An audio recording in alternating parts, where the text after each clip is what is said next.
Good day. I'm Anne Dolenchek, and you are listening to Coffee Conversations about influencer marketing. In today's episode, we're in conversation with three amazing guests. We chat to Gail Schimmel, the CEO of the Advertising Regulatory Board, Talia Goldberg, who's a freelance creative director and social media strategist, and Tulani Hadebe, aka Tools, a public relations and marketing agency owner, as well as an influencer on Instagram. We have a healthy debate about the topic that's often controversial. We talk about the rules behind influencers disclosing brand partnerships when they're on campaigns. We agree, we disagree, and we had a good couple of laughs in between.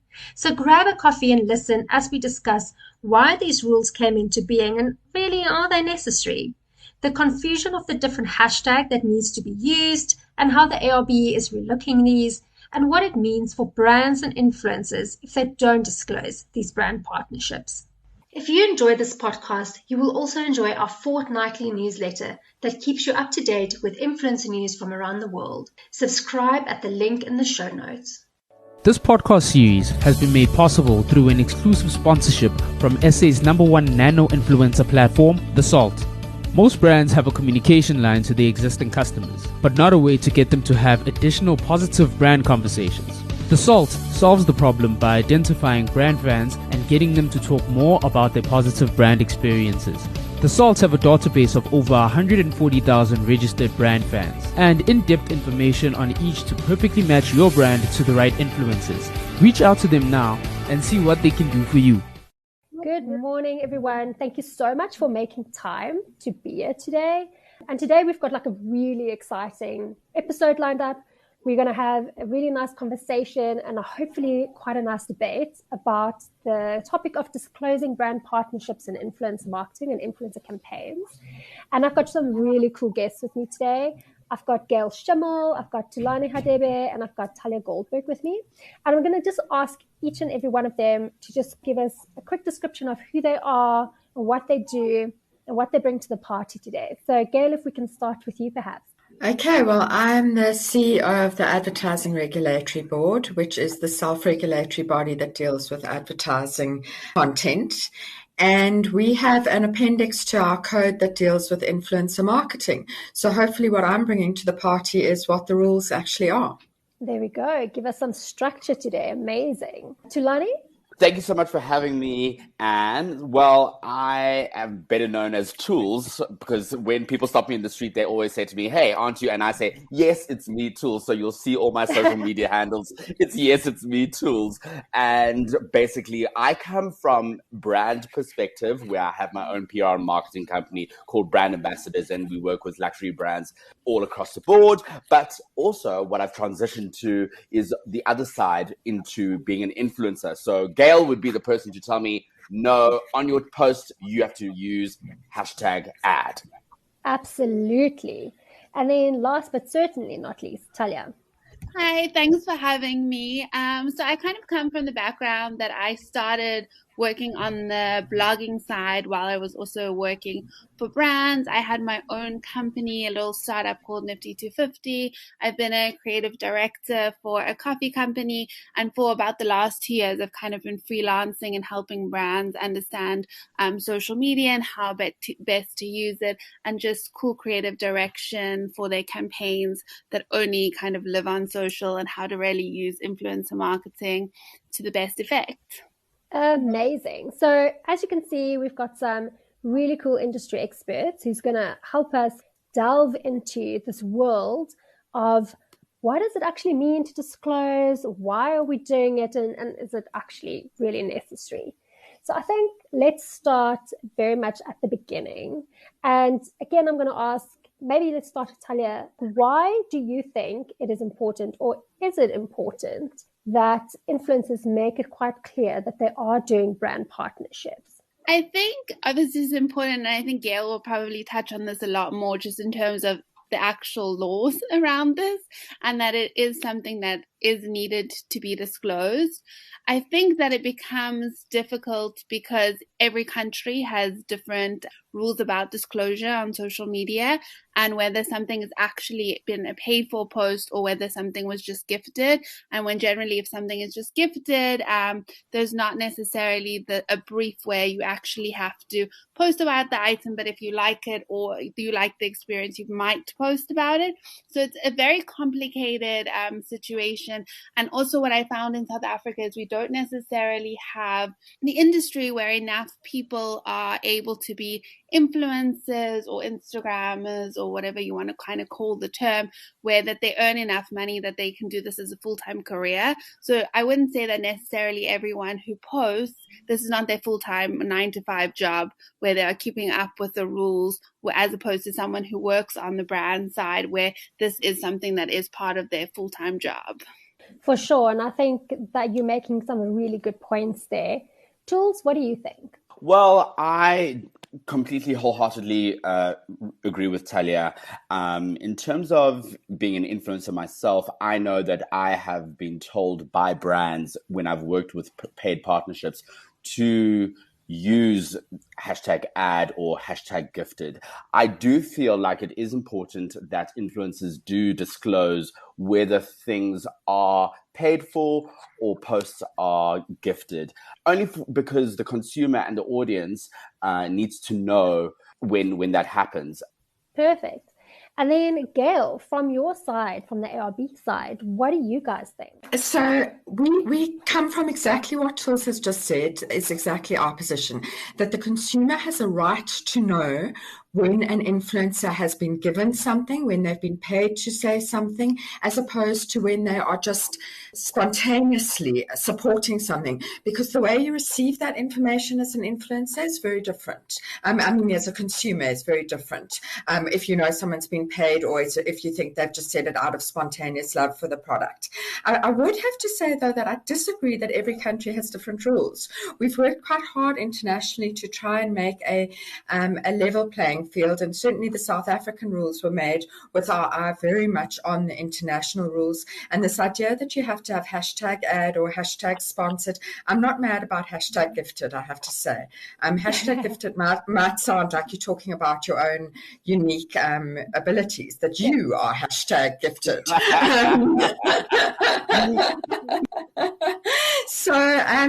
So that rule about hashtag ad is pretty much across the board in most countries. And then the other thing I just wanted to clarify out of what's already been said is that in South Africa, we don't differentiate between whether you've been paid and whether you have been given a gift. If you have been given anything in return for making the post, it is considered paid for advertising, and it needs to have the hashtags, but it also needs to keep all the other rules of advertising. But it comes down to the brand, and I was so happy to hear Jules say that in most of his interactions, the brands insist on it, because that is where the responsibility lies. If the influencer is successful, you're going to be buying the brand. You're not going to be buying the influencer. You're going to be buying the brand. So if the influencer is doing something wrong, the brand must take responsibility for that. So I'm very pleased to hear that brands are insisting on it, because that's what should be happening. Okay, so that clarifies quite a few things for me. Number one, that even if you receive a gift in exchange for exposure or exchange for coverage on social media, it doesn't matter. It still needs to be hashtag ads or sponsored. Gifted is not really something that we should be looking into. We should still be saying hashtag ad, hashtag sponsored, even if we're not being paid. You know, one of the best ways to deal with it is to actually do a clear post. So to say, I was given a gift of this lovely perfume and I used it, and oh my God, it's amazing. Because then the consumer knows exactly what happened. And then you can use the hashtag sponsored, but because of the content of your post, it's absolutely clear what the relationship is. And I really believe that as we go forward in this field, consumers will trust the influencers who play open cards with them. And consumers will stop trusting the influencers that they see are hiding the information of what they were given, where they were given it, what the arrangement was. Yeah, I completely agree with what Gail was saying in terms of, once you play open cards with your audience will know exactly. The consumer is not stupid at the end of the day. Once you are clear about what has been happening and, oh, I got given this, or this is a sponsored post. I mean, you don't clearly have to say that in your speech, but, in the copy, you can definitely say this was a sponsored post, that there was monetary value towards it. I know that in the past, I have said things that have been delivered to me, and then I've said, this was delivered to me, but I'm not happy with it because, I mean, I might be going off on a tangent right now. It's because I don't want my audience to say, I'm endorsing this product and I like this product, so therefore you must also go and buy it. Oh, for sure. And I think also when they say that gray area of places or a company or brand has given you things without actually asking if you want it or if you're aligned with it, there is no responsibility or obligation on you to even speak about it, right? Absolutely. No. And I make it very clear to brands is that I will work with brands that I believe in, that I consume, and that is authentic to me. Fair enough, it's a new brand and they're trying to check things out with me, but it needs to work with who I am as an influencer brand person. That's the most important thing for me. Oh, for sure. I feel like if things aren't aligned, if you don't have the same values, if it's not something that you can see yourself using, then there's no point to it. And I also think the onus rests on the agencies or the brand who's organizing this to actually get in contact with you and say, would you be interested in this? This is what our brand stands for, instead of just sending things out. For sure. Yeah, absolutely. So, Gail, let's take 2 steps back. When did these regulations for South Africa actually come into play? Okay, so first of all, the word regulations is a little bit misleading. It's a self-regulatory code, so there's no law. It's a self-regulatory code of ethics. They came in. It was a joint project between the ARB and the IAB, and I think we passed it at the beginning of 2019. Okay, perfect. So it's been around for quite a while, and some people are still having issues with actually following it, which we'll get to. But my question then is, if you're saying it's self-regulatory, who has to enforce these rules? Rules, code, this code.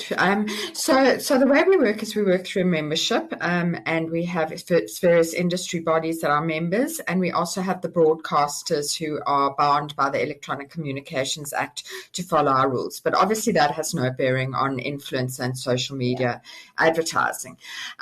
So this comes through brands who are members and also brands who are not our members, but nonetheless subscribe to an ethical model for advertising. So most of the big advertisers that you come across will listen to our decisions and will apply our rules. But if you have someone who doesn't want to listen, then the reality is we are self-regulatory. We can't do anything about it. We can't fine them. We can't put them in jail. We can't force them to do anything if they're not a member. So there is a space where we are not able to reach. I do find, though, when it comes to an issue of influencer marketing, the fallout for the influencer is quite bad. We haven't had a lot of decisions, but the one that we did have, the fallout for the influencer wasn't great. And so it's something influencers should also just be keeping in mind, that if there is an ARB decision which is published where you are named as the media that didn't comply with the rules, because the influencer is essentially the media when it comes to an ARB decision, it's not going to look good for you. It's going to influence your ability to influence. So that's something to keep in mind. But self-regulation is a limited type of regulation. And the more members we get, obviously, the tighter it becomes. What you're saying is, if I'm not a member of the ARB or IAB, then I'm kind of exempt from following these rules. You're exempt, but you've got to deal with the fallout. Okay. The way I understand it, it's like the same as if you're seeing an ad and it's offensive, you kind of go through the whole process of reporting this influencer and the brand, and this is my issue, and then there'll be a ruling, right? And that's what you're speaking about. So is that then up to the public, I'm assuming, if they have if they take offense to something, or they realize, oh, this person consistently doesn't actually use hashtags, now I need to report it. If that is the case, do we have enough education out there to say, guys, public, this is what's happening, this is what we need to look out for? Absolutely. We rely on complaints from the public. We do not have the resources to monitor, because if you monitor, you have to do it really fairly. And it can't just be that somebody, I happen to follow tools and therefore I see all his posts, and therefore if he misses it once, I'll pick it up. That's not fair to him. You have to have a fair monitoring system, and that's why we don't monitor. So we rely on complaints from the public. We did do, when these rules were launched, we did do a lot of education around it, and we had a little spate of complaints. But it's not something we seem to receive a lot of complaints about. And it's not because it's not a problem. It definitely is a problem. And one of the things that's worrying me is I am picking up that some influencers who were quite threw their weight behind the new rules and really did believe in it are not using those hashtags like they should be anymore. And that's worrying for me, but we can't act without a complaint. I wanted to ask Talia if she has been in the situation where, I mean, Talia, you'll say if you've had a problem with product and saying hashtag ad or hashtag sponsored ads, what's your experience been like? I've never had a problem doing it because for me, it's something that is kind of a side thing that I do, and I don't do it that regularly. And there are not a lot of brands that I feel like I want to put my name and work with. So when I do decide to work with a brand, I'm very happy to very clearly say that it's a partnership, it's sponsored, it's gifted, because it has been, and I've chosen the relationship, and I don't do it often. I think that for people who are posting every day, it does start to feel like a paid for advertising. Their whole feed is like that. And I feel like people don't relate to it as much. And I definitely obviously have found on the posts that I have either tagged as brand partnership or I put the sponsored or ad in, you definitely 1,000% the algorithm doesn't show you as much on Instagram, which for the brand who's now paying for the content is getting less eyeballs. So that's why I think some brands, especially smaller brands, where it obviously cost them a lot of money in terms of their tiny budget to pay you for the post and to send you products, and then they're having the least amount of eyeballs possible, is quite upsetting for them when they're used to you getting more views and more comments. But for me, it hasn't been a problem. I think for other people, I mean, I would say the vast majority of people who post in South Africa do not use the correct terms. I don't know if you feel the same. Well, yeah, I know that some UK influencers that I follow, they're very strict in terms of following some sort of regulation. Yeah. And I think also in Dubai, there's also some sort of regulation. I find in Germany, I've never seen every single German, they start with the word. And I didn't even know what the word meant, but I actually Google translated, it literally translates as advertising. And they start with, and they right. literally, it's like adzig or something. And I was like, what is this word? I was like, are they all saying hello? I was like, what does this word even mean? All the German influencers, they literally start their posts with that word, and it's even in brackets. And they are so strict, and they're the only country that I feel like every single post is tagged. I feel like the Australian influencers, I've never seen a tag because it seems like no one is enforcing it, so they're not feeling like they have to or they want to, and they're not kind of getting into trouble for it. The problem comes in is that if influencer, Janine is now promoting product X, what happens if that product now is flat tummy tea and now it's really destructive to people's health? She should be liable for now saying, oh, I've been using flat tummy tea and it works for me. Shouldn't she be liable? I am not sure about that. I mean, it would be the same with kind of diet pills or any kind of extreme exercise or anything that's kind of extreme. I think that you would be liable. I mean, I've definitely seen some South African influencers who've posted and have done those diet injections and stuff, and they've written blog posts about it. And for me, it's very concerning. But to someone else, that's their business, and that's been their business decision that they've chosen to affiliate themselves and their brand with the diet injection. So I'm not sure whose responsibility that would be. I think it would be theirs. If Yeah, I I could agree just with jump you. in here, perhaps, that into, the word liable, what does one really mean about that? But just remember that the influencer is making claims that they have been fed by the brand. I think there's a whole ethical question about what brands you choose to support and whether you should be supporting certain industries. But the influencer is fed those claims by the brand, and the influencer often believes, rightly or wrongly, that those claims are true. And the question therefore becomes who needs to prove those claims, and it's the brand that needs to prove those claims. If the influencer makes the claim, they must be true, unless the influencer was not paid and is not acting as an influencer. But if it's advertising, and it's advertising anytime any consideration has been given, then the claims must be provable, and the brand will need to prove those claims. Yeah, I also just want to say I agree with both of you, Gail and Talia. Just purely as an influencer, it's a moral thing, right? Who do you align yourself with? And if you want to align yourself with diet pills, then that's on you. But it needs to be proved at the end of the day, and brands should be actually held accountable for that. But Talia, you brought up something very interesting about the German influencers who start off their post with ad. And we see that in the UK and I think the US as well. It's part of their regulations is you have to put it really upfront that this is a paid for partnership, it's sponsored, it's an ad. They have to put it in the front, or they have to put it at least above the fold. So it's very, very clear for whoever sees that. And Gail, I don't think we've got that in South Africa. So like so much in South Africa, most of those jurisdictions also are self-regulatory in nature. The difference is everyone listens. And like so much in South Africa, we have a harder time getting everyone to listen, and we have a bigger problem with brands and influencers who feel that they don't have to comply with anything and that they don't have to subscribe to an ethical code. And it's an ongoing challenge for us as an advertising regulatory body compared to the challenges that our sister organizations in other countries have. We have this very unique challenge.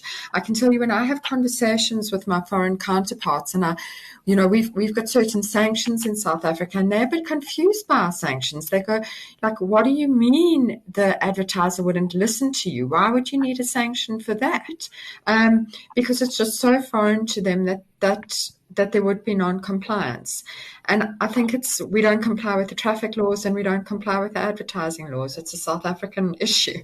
Do you not think if we brought in like those huge fines that they have in the UK and the US, do you think that would kind of spur people to be a little bit more compliant with slapping fines? Well, if government was behind it and you could enforce the fines, then yes, I'm sure they would, because then there would be a fear and there would probably be a whole lot of fines imposed quickly as soon as the law was passed in order to show their power, a bit like what we've seen with the Competition Commission exercising their muscles and showing that they have power.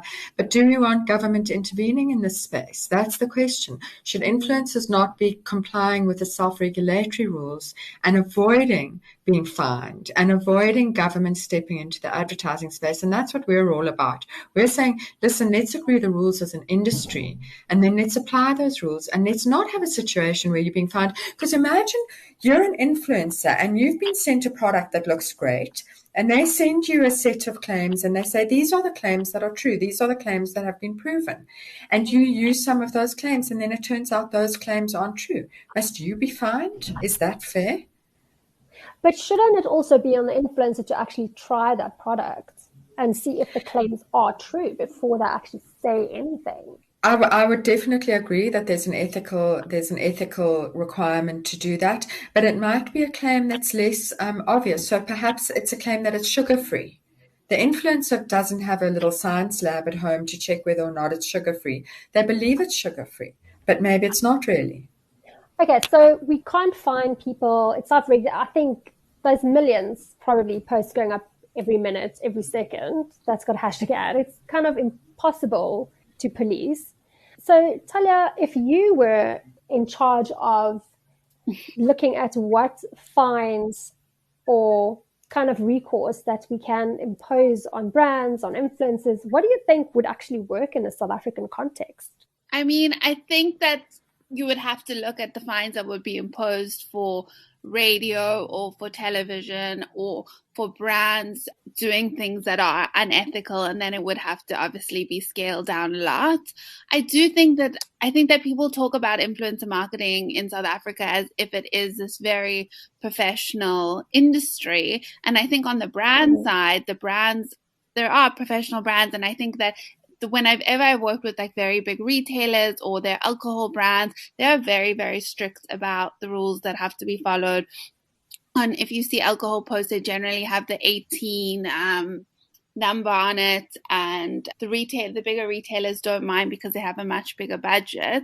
I think it's with the smaller brands where influencer marketing, they realize that social media is so important for selling their brand and moving product, but they find it very difficult to keep up to date with what it is. And I think that also a lot of brands are not necessarily selling things on claims, especially when it's fashion. It's just something that looks good, or it's a bag that's it's your perspective of whether you like the bag or whether that bag is to your style, or you enjoy the food at a restaurant, whether you've paid for it or it's been a sponsored meal. But I do think that there has to be, I think that if you had enough decisions come out against people, like I think it was with the Ford case, where there was a decision written about it and it was not good necessarily for that person's career. I think if you saw more and more decisions like that, I think more people would realize that they need to kind of stay in line and follow the rules, and that if there were more rules and people took this more seriously as an industry,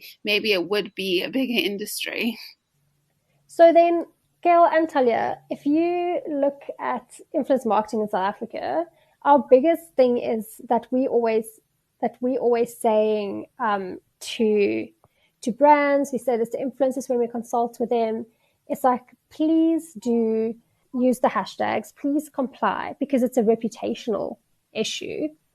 Do you think that's enough? Like, are people actually worried about reputations? I mean, I see brands all the time, and not small brands, big brands, who's like, we want to run this campaign, but please don't add hashtags, sponsored, advert. We want this to look as organic as possible. I just don't feel like a reputation issue is an issue to them. Yeah, I don't think it's an issue, just because I've literally seen, for me, the craziest thing is when you look at global brands who are working in different markets. I mean, I don't want to name and shame anyone, but there's an influencer in Australia. Her name is Tash Oakley. She has 2.5 million followers on Instagram, and she has her own swimwear brand. She works every single month with Christian Dior and Louis Vuitton, and they give her bags, and they're obviously paying her for the content. And she has never, ever, ever tagged, gifted, or sponsored, or advertising. And these are the biggest luxury brands that exist. Yet if Christian Dior or Louis Vuitton worked with a German influencer, it would say that it was an ad. So I find it very funny that even on these huge global brands who would have insane laws in place and would have PR teams and marketing teams, and they would be very specific with the campaigns that they're launching, if even they are not self-regulating again, like across Instagram and with the social media influencers that they work with, I don't think that there is a lot of hope that all these brands are suddenly going to like fall in line, especially when the main thing that I think a lot of brands are looking for is organic reach, which you're unfortunately just not getting with the hashtag. You know, I think that the reality is the reason that we want the posts to be hashtagged ad and hashtagged sponsored is because it affects the way the consumer receives them and perceives them. And for the brands, it is often seen as a negative, because if the consumer realizes that you were paid for the post, then the consumer attaches less value to it. But that's exactly the point. That the consumer should not be lied to. So it's a worrying trend where you hear of brands saying don't use the hashtag ad and don't use the hashtag sponsored, because they are deliberately setting out to mislead consumers, and that is worrying on every level. I have to agree with Talia that if we got more complaints and were therefore able to issue more decisions, then people would become more aware and they would listen. And I think perhaps in the countries where we see higher compliance, other than just generally having an attitude of compliance, perhaps there are more complaints. Citizens are also more concerned about it. Citizens are more likely to complain, and therefore there's likely to be a consequence. I also think we should be looking at, and I know in various organizations, are the idea of an accredited influencer. The idea that you can have a group of influencers who undertake to follow the ethical rules, and whether it's the ethical rules about hashtag ads, etc. And then brands could choose to be associated with accredited influencers. It wouldn't be, I'm not saying you shouldn't be allowed to be an influencer without a license. I don't believe in that type of regulation. But the idea of some sort that a consumer can go, Tools is an accredited influencer. I know he's going to keep the rules, and therefore I trust him. For sure. Tools, I see your hand's been up. Go for it. Hashtag no filter. That's how this podcast is delivering real down-to-earth stories told by real people. For an influencer campaign that takes brand conversation to everyday real-life situations, go check out theSALT.co.za. They are the undisputed experts in real influencer marketing.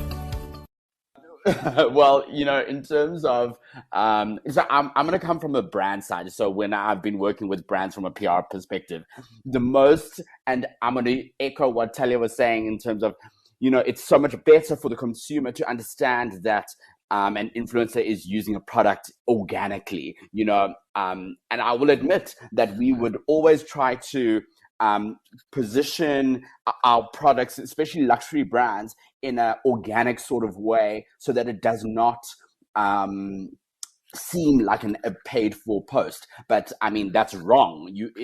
But we would never ever say, do not use the words hashtag ad and hashtag sponsored post. I mean, that was always important when I was working with brands. But I know, for instance, in South Africa, a lot of influencers love using the hashtag paid for post or paid partnership because it's almost bragging rights to say, oh, I'm working with this brand, or I'm working with this brand. And it's saying that, yes, I'm getting paid. Yes, I have authority. And that's some sort of in inverted commas, accredited influencer. I do love this idea of being some sort of accredited digital creator, because that means that you have an authority in certain things, or it means that your word will be taken seriously, and you're not just taking anything willy-nilly, whether it's whatever the product is. And that's the biggest problem that I have with influencers in this country, is that one day you are doing a luxury brand and then the next day you're doing a bank. I mean, it does not make sense. Like, where are we going here? And I think that's on the influencer to actually clarify who they are, right? Like, who do they want to align with? And that's very important. And I think you're right. If we have accredited influencers, then we know this person is an authority on X industry. That's where their niche is, and that's kind of the lane they should stay in, right? But you bring up a very good point that I also love seeing, and I love seeing my favorite influencers being in brand sponsorships and things, because it means they're actually making money from their passions, which I love. And I think a lot of people support that. They want their influencers to do well, and it's bragging rights. But then we also have that issue of people who pretend to be in brand partnerships so that they can get work. How do we all feel about that? What? Are you serious? So many people do it. No. OMG. There's articles written on this. There's a word for it. I can't think of it now. But people literally pretend. They buy it, they pretend it's a paid partnership so that they have, quote unquote, a little CV going for other brands and go like, this is what I've done for this brand. Pay me. A lot of people buy kind of their activewear and then tag them in the hopes that they're going to get sent stuff or going to get invited to events. I've seen that happen actually quite a lot. Yep. and it is interesting to watch. And I think for a lot of people coming up in the industry who don't have a marketing background, a lot of people think, well, the way to get into influencer marketing, I've posted photos of me, like what am I going to do next, is how do I work with brands, and like maybe tagging brands is going to help, but it's very hard to obviously catch the eye of big retailers who have marketing teams who are looking for very specific things and demographics, and people who have influence across different age groups. But I have noticed there are a couple of brands who definitely, is it called blegging? No, blegging is a whole different episode. Blegging is a whole different episode. We can actually do one on that.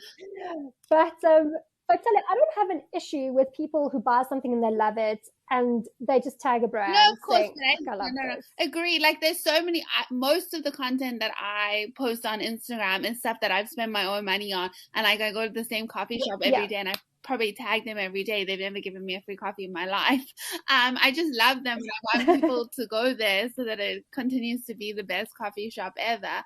But I do think there are certain people who really want to get into influencer marketing, and they see this as the way to do it, is to kind of hop on brands that seemingly do a lot of work with influencers, because there actually aren't a lot of brands in South Africa, like if you really narrow it down, that are spending within kind of the fashion, beauty, lifestyle. It's really like a couple of handfuls of brands that are actually spending money and sending products to people.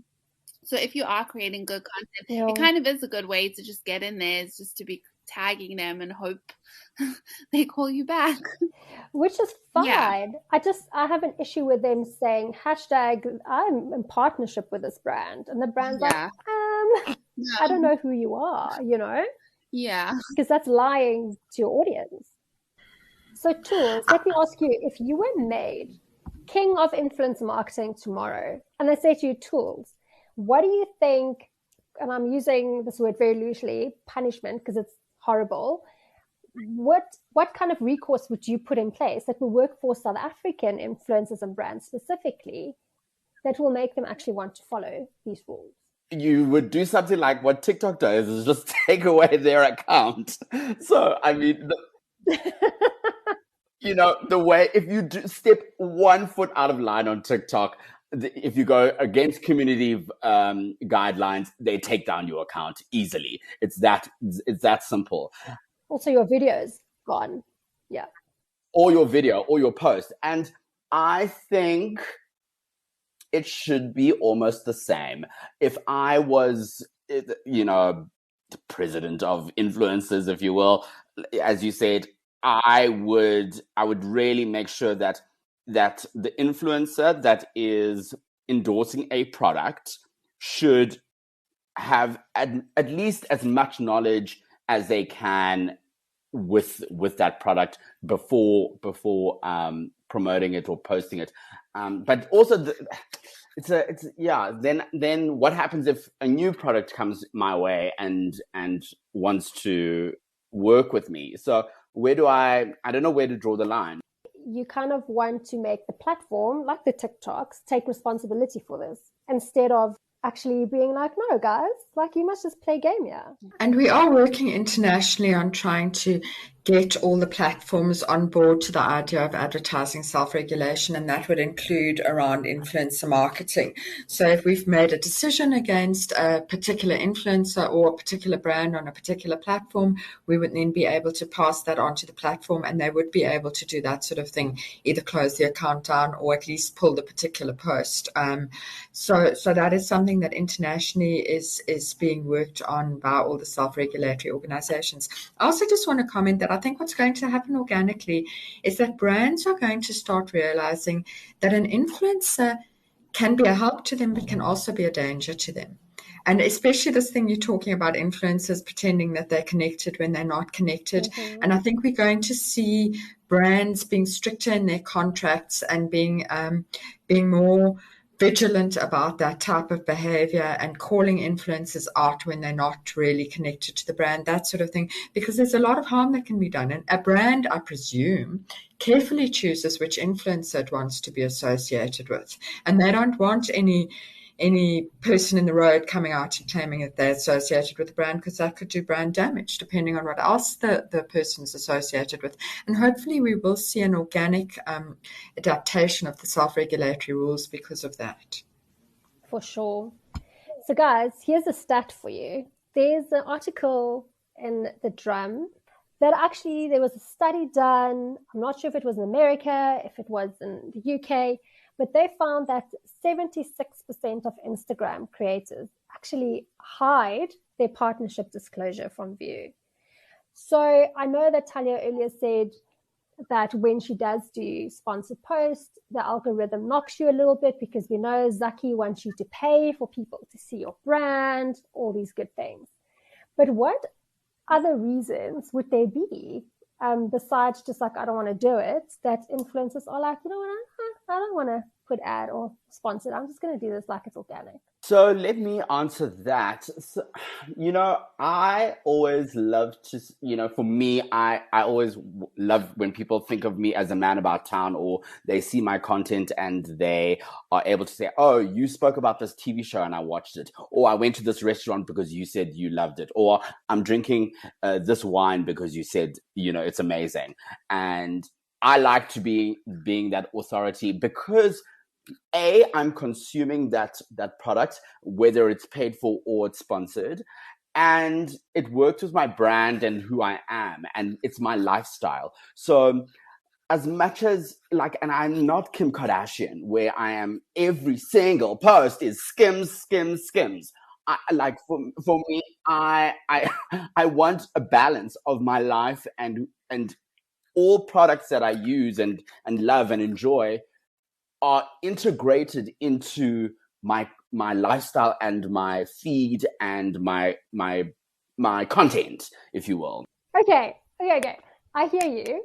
So you're saying because you align with brands that fit in with your lifestyle and you would probably enjoy it in any case, but they just happen to be given to you or paid for, that you shouldn't really have to disclose that it was paid for? Yeah, you see, it's playing it's from a consumer point of view. I want to know, if I'm looking at it from a consumer point of view, I want to know that Tools was given this, Tools was purchased this or was gifted this. I do want to know. However, from an influencer point of view, I want it to be organic. I don't want it to be everything is ads or everything is paid for. Like, it pains me when I get told, oh, you need to put your content like this, and then if you can't say this about the TV show, you can't say this about a character, because my audience resonates with how I speak to them. And you know what I mean? 100%. And I think if you're an influencer on my brand, I would have chosen you because I love your style, but I also know that you're going to reach my target audience as authentically as possible and they love you. So I would be like, here's the framework, but do you, boo, right? But then as an influencer, shouldn't you be thinking of your audience and go like, well, if I as a consumer want to know if something's sponsored, shouldn't I give them that courtesy? No, for sure. Yes. So I'm contradicting myself, when I'm speaking, you know what I mean? But yeah. So, and absolutely, I should be, and that's why I do it. I know you do it. That's why I play open cards. You know what I mean? So I play open cards with my audience and I say, this was terrible. Ask Paul's Bakery. I told him that they were the Michelle Williams from Destiny's Child of salads. Oh my gosh, you did not. Well, I was being honest. That's hilarious. It's not a Beyonce. It was Michelle Williams. It's not a Beyonce. Who's Michelle Williams? Exactly.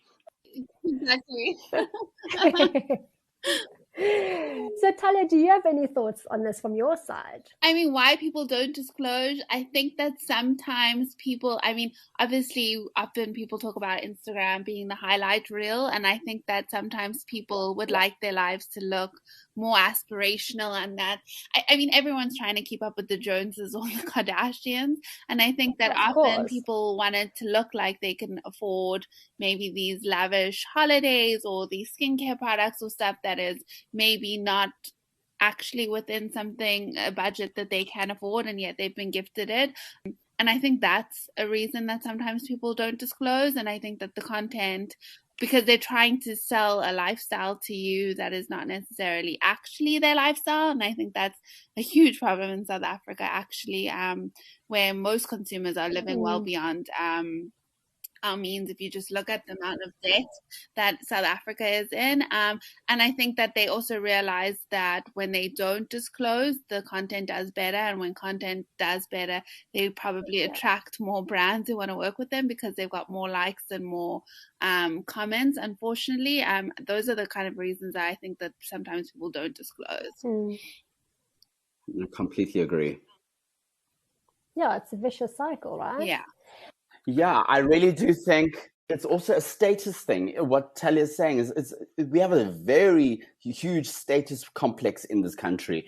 Is that, it's you're lowbrow if you're not doing any luxury products. There's nothing wrong with main market and mass products. There's nothing wrong with that because actually majority of the country can only afford the mainstream products, and not everyone can afford. Just because something is more expensive and it's made in Italy does not make it better, does not make it, and also because you are associated to this brand, says the person that has Louis Vuitton and Hermes everywhere. I was gonna say, Mr. Tom Ford.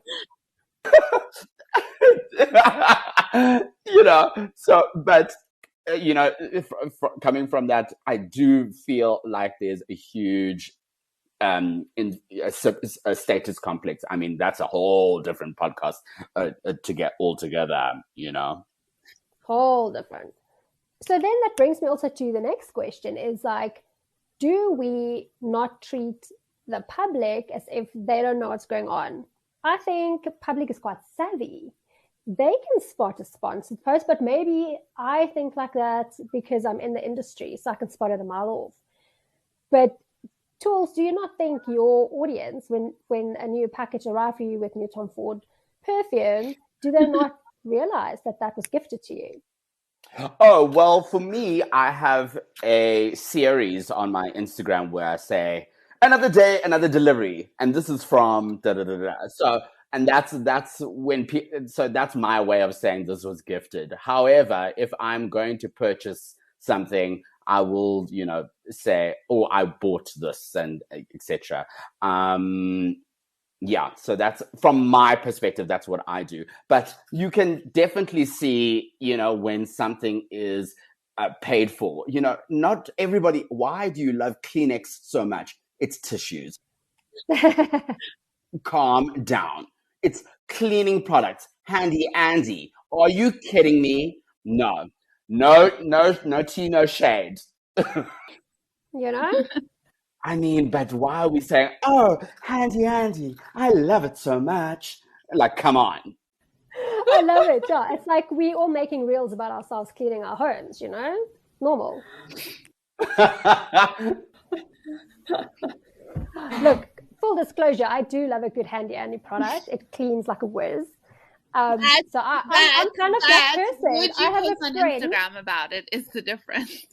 No, Exactly. like I would generally, I've got a friend who's also nuts about cleaning products. We literally DM each other when we find new products. So, good point.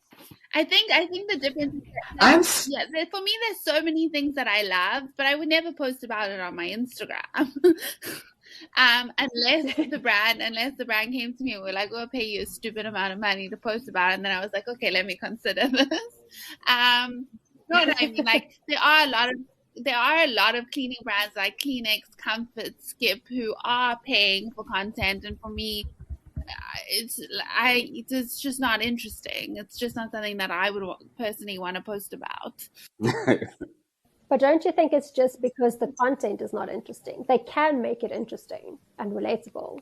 I mean, yes, and I think that it's obviously that's like a billion-rand industry, cleaning products. I mean, Unilever, it's like insane how much cleaning products are sold. But does an influencer influence me to change from Skip to Omo to whatever? Maybe, I'm not sure. But like for me, it's just not something that I would feel that I had any influence in telling people what cleaning products to buy.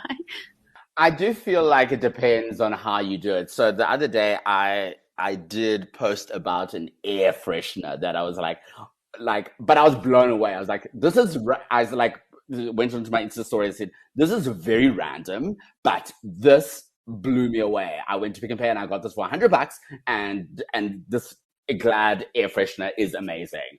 However, now with Taylor, you said that if you got given a stupid amount of money. So, for instance, for me now, 60% of my following is females. And would I take the check? Let's say it's close to 100 grand or more. If always pads came to me and said, let's work together. I mean, come on, like.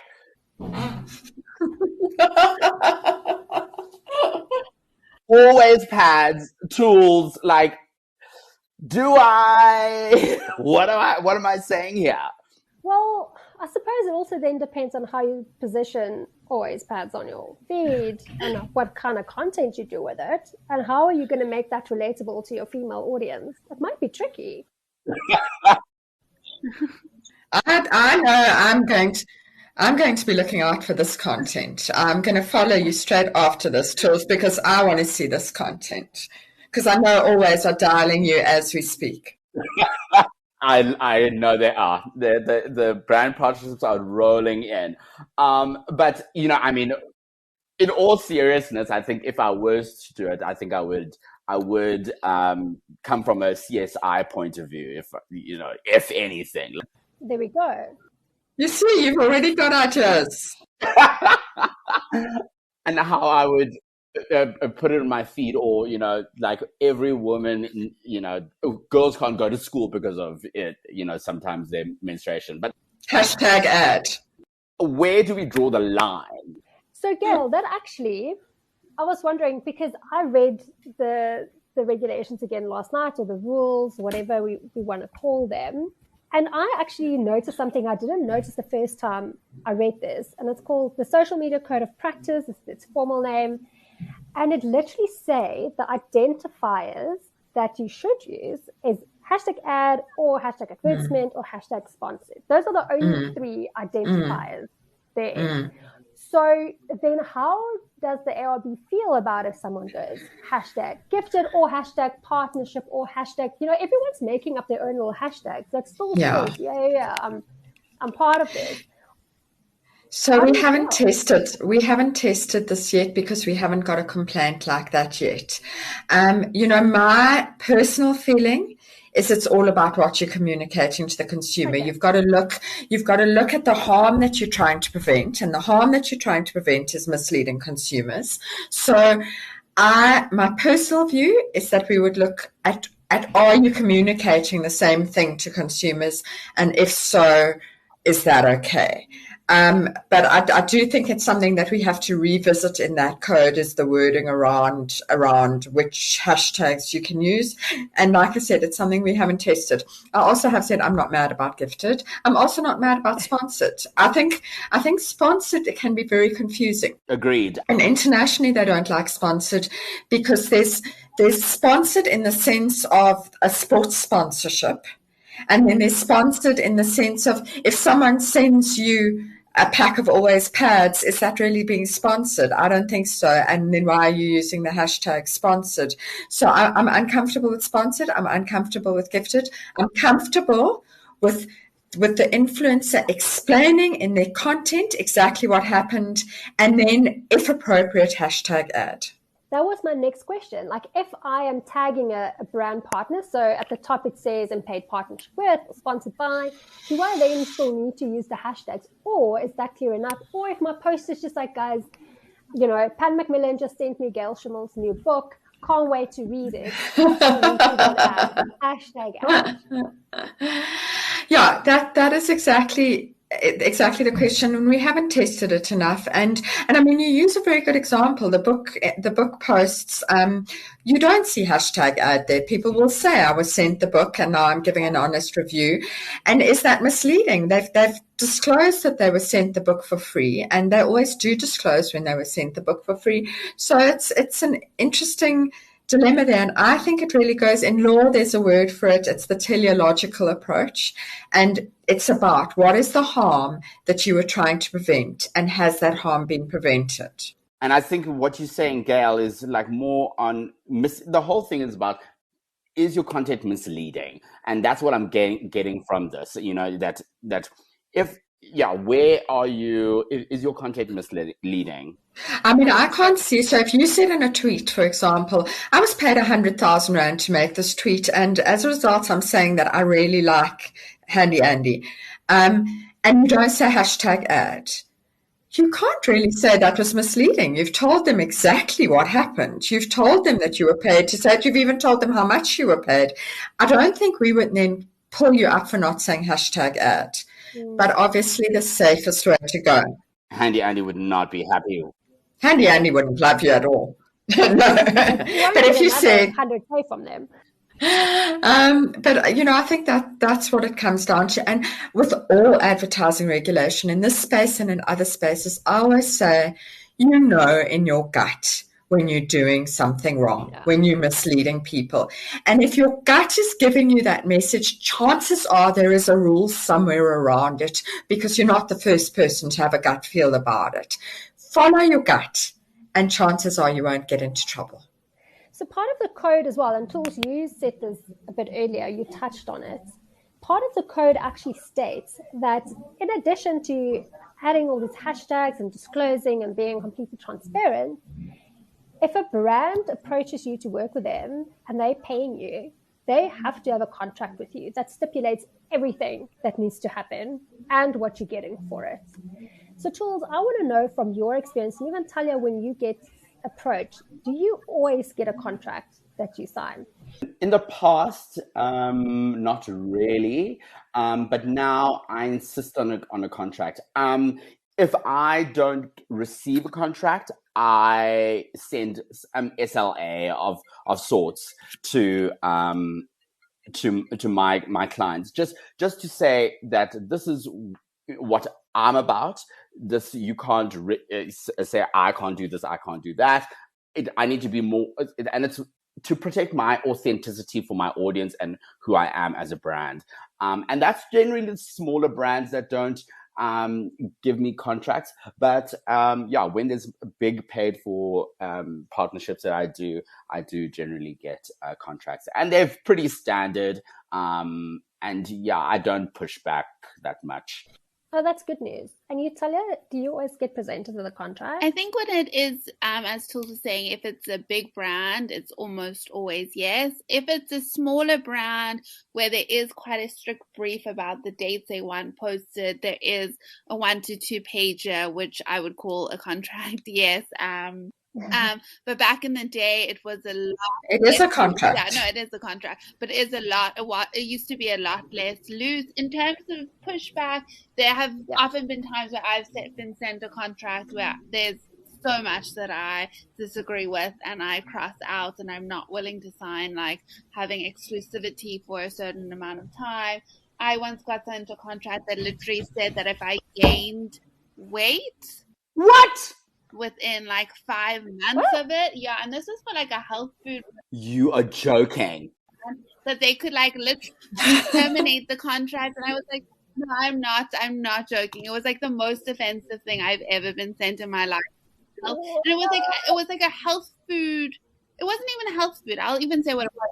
It was literally, it was an DM me. DM me. Yeah, please DM us all. It was a plant-based milk. I won't say what the brand was, but it was a plant-based milk. It's not South African, because I'm vegan, so I don't drink dairy. So that would have been seen as kind of, they wanted it sold as from like a healthy alternative, where I do it because obviously I just don't consume dairy. And that was something in a contract that I was so appalled that they had included it, that I was like, I don't want anything to do with this brand whatsoever, and then I saw so many other people who then went ahead and were using the hashtags and were actually creating content for this brand. And I actually messaged a few of them and I was like, did you happily sign that contract? Like, did you leave that in? Because I'm so offended by it. And they were like, yeah, whatever. So I guess we all have different standards. And the question is, did I read it? And it was a very long contract. It was probably one of the longest ones I've ever got sent. Clearly not a South African contract. It was. Yeah, Chris Jenner's definitely signing that contract. Yeah. It was very hectic. So it really did, like, the contracts have really been very different across different brands and industries. And smaller brands, it is generally a lot more casual. But I find, like, if I want to work with a brand for a longer term, then I want something a bit more solid. So then my last question, I'm going to throw a grenade into the last bit of this podcast, is that when we watch movies or we watch certain series, there's inevitably product placement, right?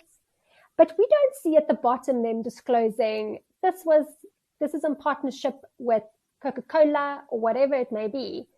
Shouldn't then the same rules apply to influencers? Because it's product placement in the end of the day, right? You've bought place on my feed to place products and discuss. Say that often in a movie, they're not actually referring to the product. So if you used to watch Gossip Girl, they used to have vitamin water all the time in Gossip Girl. That was like one of the biggest brand kind of partnerships, and it would often be there, but they were never necessarily referring to the product. They were never talking about the product. They were just drinking it. And it's the same as if you watch certain sports matches that are sponsored by an alcohol brand or a food brand, and the branding is there, but it's not necessarily referenced. Whereas I think that often if you saw an influencer post for vitamin water, the influencer post would be talking about vitamin water and really selling it to you as an ad. So I think it is a little bit different to product placement. It's not often just you, and you are tagging the brand and you're talking about the brand and you're leading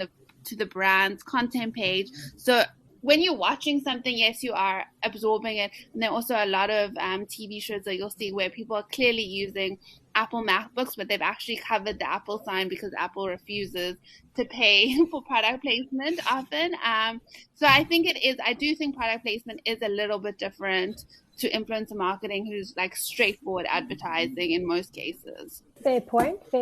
Product placement is a very controversial issue when it comes to advertising regulation, but one of the reasons it is treated as differently is exactly that there are not often claims made about the product in the product placement. It's just there doing whatever it is it does, but it's very seldom that an actual claim is written into the script of wherever it's placed. It is very controversial, and it's something that comes up again and again. And I think that Talia is exactly right, that they're two. You can have an influencer who's doing an ad, but an influencer can also do product placement when they do, for example, a selfie and the product's in the background. Yeah. So that would be product placement. If they have been paid to put the product in the background, it is our view that they should be doing hashtag ad. So, Gail, my question is Carrie Bradshaw in Sex and the City. She's obsessed with Manolo Blahnik. She makes mention of it a lot. She puts him in her oven. When she's walking down 6th Avenue, oh no, that was her Jimmy Choos that got stolen. But there's some reference to Manolo Blahnik throughout the show and the series and the movie. And it ultimately made Manolo Blahnik a huge company. How now was that? There was no regulation. Well, the advertising. I mean, they did pay. Of course, Manolo Blahnik paid. And is that okay for the consumer? That okay? This is an ad in the series and the movie. That is exactly the controversy, and that is exactly the problem. And the other problem is then who is the decision maker? So in South Africa, the question would be, is it us or is it the BCCSA, which deals with the content of programs? And we, But the reality is we don't get complaints about it in South Africa, so we haven't actually resolved the issue. You know, we have a very close working relationship with the BCCSA, and if it came up, we would look at both our mandates and we would see whose mandate it falls more squarely under, and one of us would make a decision. But it is certainly my perception that consumers in South Africa are blind to product placement. I don't know if they know that it's happening, and even amongst quite educated consumers, I don't watch a lot of TV, but occasionally when I get irritated by the product placement, and I'll make a comment to my husband and he'll go, "What are you talking about?" Like he won't have noticed the product, let alone that it was clearly product placement. So we're not getting complaints, so this issue isn't being resolved in South Africa. I can't talk for other countries, so I don't know what happened with things like Sex in the City. And the James Bond movies, it irritates me in every James Bond movie. There's so much product placement. I know, yeah. Aston Martin, Heineken, every vodka that you can think of, it's all there. And it's you being advertised to like it's a Kardashian television show. My thinking on this is that, well, personally, I do product placement in majority of my posts, but it's only because it's stuff that I use and it's what I consume and it's my life, and it's not necessarily an ad where I'm pushing it. That's the difference. If it's there because you genuinely always have a Coca-Cola on your desk, then that's fine. But if it's there because Coca-Cola have said to you, in at least 20 of your posts this month, please have a Coca-Cola on your desk, then you've got a hashtag ad. So there's an ethical question here, and whether you are being honest with your followers. Yeah. I mean, for me, like, I've been drinking Ashbourne for like years, and people have said, I switched my wines to Ashbourne because of you. And I said, well, because I love the wine, and yes, I'm sponsored by, and they deliver wine to me, but I would ordinarily still buy it if I wasn't sponsored. So it definitely comes down to the ethics of the influencer and what you said earlier about being misleading. I think if you're misleading and saying that I'm using always pads and I'm a male, like, that doesn't make sense, tools. Like, but if it's in my lifestyle, I think, you know, I would, and if I'm genuinely being paid for it, then I will definitely say to my audience, this is a paid for partnership. And, you know, there are also creative ways to nonetheless get the message across that you really do support the brand. So you can say, I'm so thrilled that I've entered into this paid for partnership with X brand because I love X brand and I'd be using them anyway. And well, aren't I the winner that I'm getting paid to use what I'd use anyway? And then you're communicating two things. You're letting your consumer, your follower know that you've been paid, but you're also letting them know that there's genuine support there. 100%. And I think that's an amazing way to actually end this podcast. The main message is, let's just all be super clear about when we're getting paid, when we're getting gifted things. And I think it's very important for brands to also insist on influencers doing that at the end of the day. Everyone, thank you so much. I really, really appreciate your expertise and your input in today's episode. And I hope that we get our listeners talking and they actually start debating this themselves and let us know what they think. Absolutely. So for closing, I'm going to ask each of you, please, to let everyone know where they can find you online if they want to see more about what you do and who you are, so people can follow you. Gail, where can people find you? Okay, so I'm not an influencer, so I'm going to tell them where to find the ARB. You can find us on the website, www.arb.org.za. You can follow us on Twitter at ARB_South Africa. And we are on Facebook, but we're not so good at that, so I wouldn't bother. And what's important, there's an online form on the website that you can use to lodge a complaint. Amazing. And you, Tools, where can people find you? So people always stop me in the street and they say to me, hey, aren't you? And I say, yes, it's me, Tools. You can find me everywhere, but at yes, it's me, Tools, TOOLZ.com. And all my social media handles are there. Snapchat, TikTok, Twitter, YouTube, which I'm loving at the moment. And yes, let's connect. If you love all things pop culture, luxury brands, and just a good old time, come follow me, enjoy the party. Fantastic. And you, Talia? I am just plain simple Talia Goldberg on Instagram and on Twitter.